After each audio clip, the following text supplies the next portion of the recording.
7 अक्टूबर को इसराइल के ऊपर अटैक होता है। 5,000 के करीब इनके ऊपर रॉकेट्स लॉन्च करे जाते हैं। बॉर्डर तोड़ के हमास के टेररिस्ट अंदर घुस जाते हैं। कुछ लोग बॉर्डर के पास फेस्टिवल में होते हैं, उनके ऊपर ये लोग ओपन फायरिंग शुरू कर देते हैं। बहुत से लोगों को हॉस्टेज बना के अपने साथ ले जाते हैं। लड़कियों को जिनको पकड़ते हैं उनके कपड़े उतार देते हैं, उनसे परेड कराते हैं और बच्चों तक को नहीं छोड़ते हैं ये लोग। ये जो अटैक हुआ है इसराइल के ऊपर, ये तीनों तरफ से हुआ है, लैंड, एयर और वाटर। तो अब इसके रिस्पॉन्स में इजरायली पीएम सामने आते हैं और वो वॉर डिक्लेयर कर देते हैं हमास के ऊपर। और अभी तक इस पूरी सिचुएशन में 1500 से ऊपर लोग मारे जा चुके हैं। तो क्वेश्चन ये उठता है कि अचानक से ये वॉर क्यों लड़ी जा रही है? क्यों हमास के लोगों ने इसराइल के ऊपर अटैक करा? क्यों अमेरिका और वेस्ट हमेशा इसराइल के साथ होते हैं और अरब देश इसके खिलाफ होते हैं? इसराइल जो कि 1947 से पहले मैप में भी नहीं था, वो एग्जिस्टेंस में आया कैसे? और फाइनली इस पूरी वॉर का इंडिया के ऊपर क्या इम्पैक्ट पड़ेगा? तो ये सारे क्वेश्चन का जवाब मिलेगा हमें हिस्ट्री के अंदर। 1890 में जूइश लोगों ने यूरोप में जायनिज्म नाम का मूवमेंट शुरू करा। जायनिज्म का मतलब था कि जितने भी ज्यूज़ हैं ऑल अराउंड द वर्ल्ड, उनको रीस्टैब्लिश कर दिया जाए एक जूइश स्टेट में। और ये जूइश स्टेट ये चाहते थे कि इस एरिया में बने, यानी पैलेस्टाइन में, क्योंकि हिस्टोरिकली ये माना जाता है कि ज्यूज़ इसी एरिया से ओरिजिनेट हुए हैं और इस एरिया का इनके लिए काफ़ी रिलीजियस महत्व भी है। तो यूरोप के अंदर इस जायनिज्म मूवमेंट को सिर्फ ज्यूज़ नहीं, क्रिश्चियंस भी सपोर्ट कर रहे थे। क्रिश्चियंस इसको इसलिए सपोर्ट कर रहे थे क्योंकि बाइबल में एक प्रोफेसी है कि जीसस दोबारा धरती पर तब आएंगे जब जूइश लोगों को उनकी होली लैंड वापस मिल जाएगी। और होली लैंड यही लैंड है जहाँ पे आज का इजराइल है। तो 1900 में बहुत से ज्यूज़ यूरोप छोड़ के वापस से पैलेस्टाइन आने लगे। 1940 में फर्स्ट वर्ल्ड वॉर हो गई थी, तो इनका आना यहाँ पे और बढ़ गया। और फिर 1940 में सेकेंड वर्ल्ड वॉर हो गई, जिसमें हमारे प्रिय हिटलर भैया ने 6 मिलियन ज्यूज़ को गैस चेम्बर्स के अंदर रख के मार दिया। और मारा क्यों? क्योंकि इनका कहना ये था कि ज्यूज़ जो हैं वो हमारी तरफ प्योर ब्लड जर्मन नहीं है, और इन ज्यूज़ की वजह से ही हम लोग यानी जर्मनी फर्स्ट वर्ल्ड वॉर हार गया। और हमारी सोसाइटी की जो पूरी बर्बादी हो रही है ये इन्हीं ज्यूज़ के कारण है। तो इसके चलते वापस करोड़ों ज्यूज़ पैलेस्टाइन भागने लगे। और फिर जब वॉर ख़त्म हुई तो उस वक्त लीग ऑफ नेशन हुआ करता था, जैसे आज यूनाइटेड नेशन है।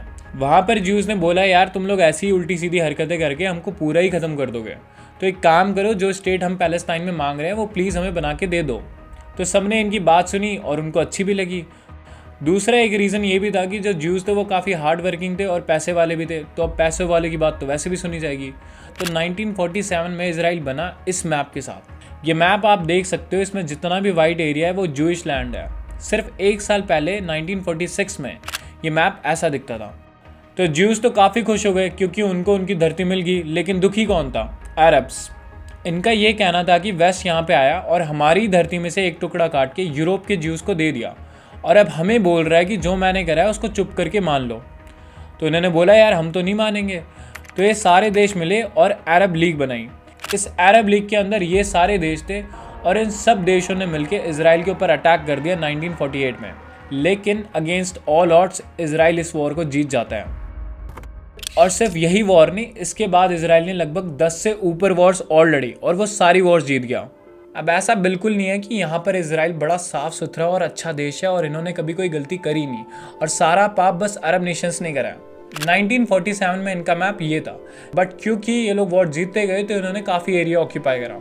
तो जो करंट यूनाइटेड नेशन के द्वारा डिफाइंड मैप है वो ये है, बट ये भी एक्चुअल मैप नहीं है। एक्चुअल मैप ये है। ये सारा वाइट एरिया अब इसराइल के अंडर है।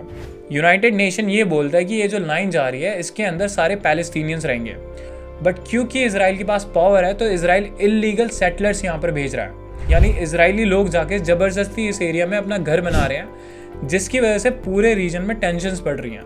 अब क्योंकि ये सेटलर्स यहाँ पे आके रहना शुरू कर चुके हैं तो इजरायली फोर्स भी वहाँ पर है इनकी प्रोटेक्शन के लिए। तो बहुत बार इजरायली फोर्स के बीच में और पैलेस्टीनियंस के बीच में लड़ाई होती है, जिसमें बहुत से पैलेस्टीनियंस इंजर्ड भी होते हैं और कईयों को पुलिस उठा के ले जाती है। और भी ऐसे कई तरीके की चीज़ें हैं जो कि पैलेस्टीनियंस को सहनी पड़ती हैं। अब इन सब चीज़ों के अगेंस्ट कई तरीके के रेजिस्टेंस ग्रुप बने हैं वहाँ पे, जिसमें से 2 बहुत पॉपुलर हैं, हमास और हिजबुल्ला।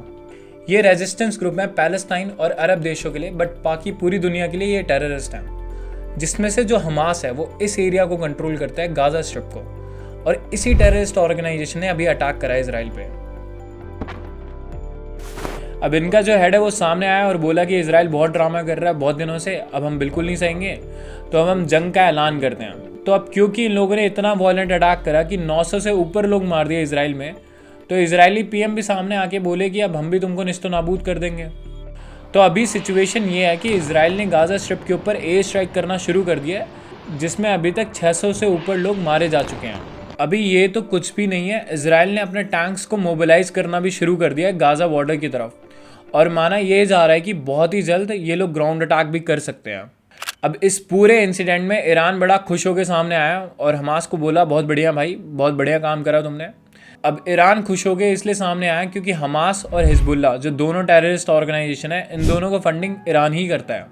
अब ईरान की खुशी देख के अमेरिका भी सामने आया और बोला बहुत बढ़िया काम किया यार तुमने, बहुत अच्छा किया, अब हम तुम पे 3-4 सैंक्शंस और लगा देंगे और तुम्हारी इकोनॉमी को और डाउन कर देंगे।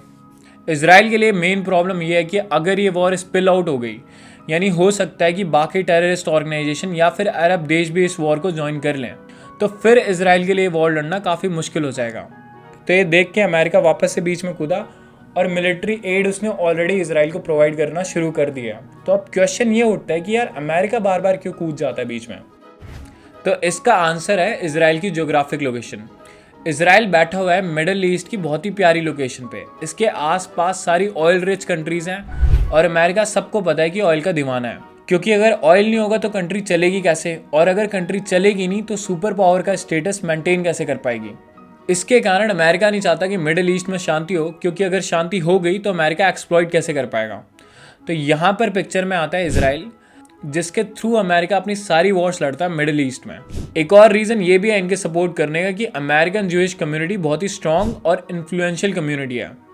तो जितने भी बड़े पॉलिटिकल डिसीजन होते हैं उनमें माना जाता है कि इन लोगों का भी हाथ होता है। तो ये सारे फैक्टर्स मिला के इजराइल अमेरिका का बहुत ही इंपॉर्टेंट अलाई बन जाता है। अब इस वॉर से बहुत ज़्यादा जियोपॉलिटिक्स भी चेंज हो सकती है, स्पेशली इंडिया के लिए। इंडिया के ऊपर ये प्रेशर पड़ सकता है कि वो साइड ले इस वॉर में, या तो अरब देशों का या फिर इजराइल और वेस्ट का। हालांकि अभी मोदी जी ने बड़ा खुल के इजराइल का सपोर्ट करा है, लेकिन हमेशा से ऐसा था नहीं। इजराइल बन तो गया था 1947 में, लेकिन इंडिया ने उसे रिकॉग्नाइज करा था 1950 में। उसके बाद भी हमने इनके साथ कोई डिप्लोमेटिक रिलेशनशिप नहीं बनाया। 2017 में जाके पहली बार कोई इंडियन प्राइम मिनिस्टर इजराइल में उतरा था। अब इंडिया इजराइल से इसलिए क्लोज नहीं हो रहा था क्योंकि इंडिया अरब देशों के क्लोज था, तो वो उनको अपसेट नहीं करना चाहता था। दूसरा एक रीज़न ये था कि इंडिया के खुद के अंदर एक बहुत बड़ी मुस्लिम पॉपुलेशन है जो मोस्टली पैलेस्टाइन को सपोर्ट करती है। तो कोई भी लीडर अगर इजराइल जाएगा तो अपना पॉलिटिकल करियर लगभग ख़त्म करके आएगा। तो इंडिया के अंदर भी एक डिवाइड रहता है हमेशा इजराइल की सिचुएशन में। जो मोस्टली हिंदूज़ हैं वो इजराइल को सपोर्ट करते हैं और मोस्टली मुस्लिम्स पैलेस्टाइन को सपोर्ट करते हैं। अब इस पूरी सिचुएशन में ना ही कोई कम्प्लीटली सही है और ना ही कोई कम्प्लीटली गलत, तो ये आपका पर्सनल चॉइस है आप किसको सपोर्ट करना चाहते हो। बट मेरा ये मानना है कि ये जो अटैक हुआ है ये बहुत गलत हुआ है और इसको तो किसी को भी सेलिब्रेट या फिर जस्टिफाई नहीं करना चाहिए। So that is it for today. ऐसी ही वीडियोज़ और देखने के लिए सब्सक्राइब करें चैनल को।